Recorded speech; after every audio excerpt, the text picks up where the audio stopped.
এর আগে আপনারা জানেন যে তিনজনই রাজ্যসভার সাংসদ পদ থেকে ইস্তফা দেন, তারপর দিন চারেক আগে তারা বিজেপির সদস্য পদ গ্রহণ করেন, বিজেপিতে যোগদান করেন। তার কয়েক ঘন্টার মধ্যে এই তিনটি আসনে উপনির্বাচনের জন্য তাদের প্রার্থী হিসেবে ঘোষণা করে বিজেপি, আর তারপর আজ মনোনয়নপত্র তারা জমা দিলেন।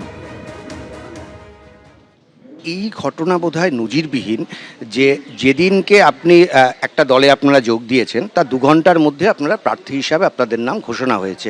ভারতবর্ষের রাজনীতি আপনি করেছেন, এটা তো নিঃসন্দেহে একটা বড় বিষয় আপনাদের কাছে, একটা বড় উপহার।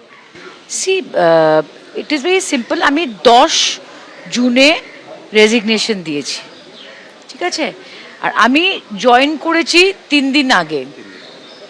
সো আপনারা শুনেছেন যে এই 1 মাসের মধ্যে আমি কিছু দাবি রেখেছি বা কোনো প্রশ্ন তুলেছি বা কাউকে ফোন করে বলেছি যে আমাকে কি দিচ্ছেন কি না।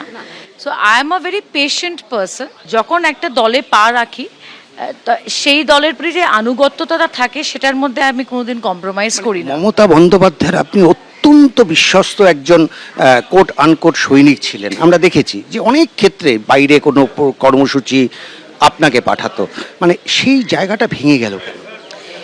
সেই জায়গাটা কেন ভেঙে গেল সেটার বিভিন্ন কারণ রয়েছে, কিছু রাজনৈতিক, কিছু ব্যক্তিগত।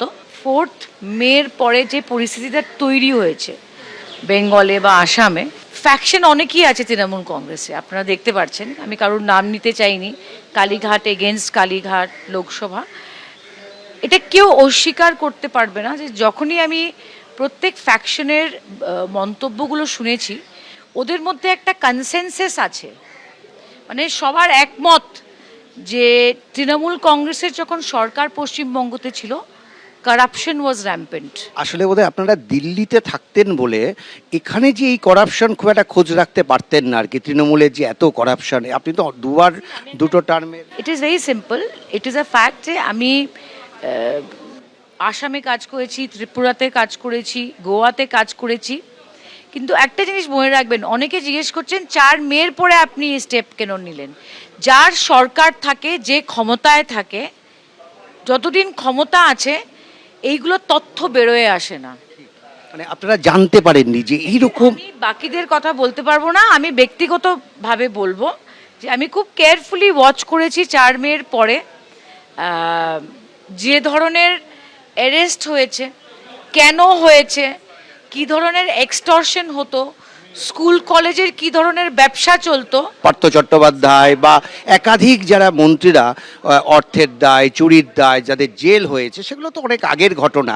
সেইগুলো আপনারা ঠিক। বাবুর যখন কেসটা হলো বা রেড হলো, তখন তৃণমূল কংগ্রেস থেকে ওনাকে সাসপেন্ড বা এক্সপেল করা হয়েছিল, আর বলা হয়েছিল যে আমরা এটাতে জড়িত না, পার্থবাবু জানেন, ঠিক আছে।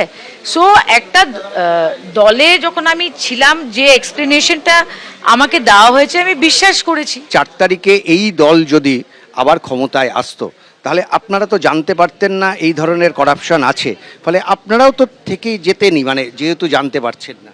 সি বাট অবভিয়াস, আমি নিজেকে বুঝাতে পারছি না যে একজন ভয়েস রেকর্ডিং দিবে না কেন, সুমিত রায়কে পাওয়া যাচ্ছে না কেন, এগুলো তো সব 4 তারিখের পরের ইনসিডেন্ট বলছি তো। সো আমারও তো একটা বিবেক আছে।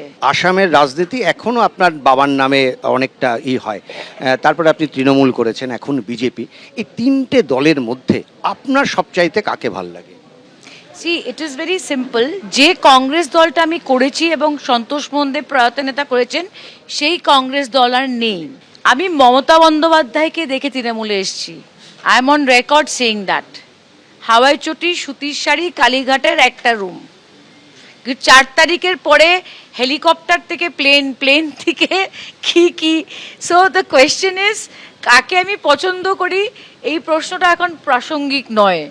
এখন প্রশ্নটা হলো that prime minister is Narendra Modi. ABP Ananda, এগিয়ে থাকে, এগিয়ে রাখে।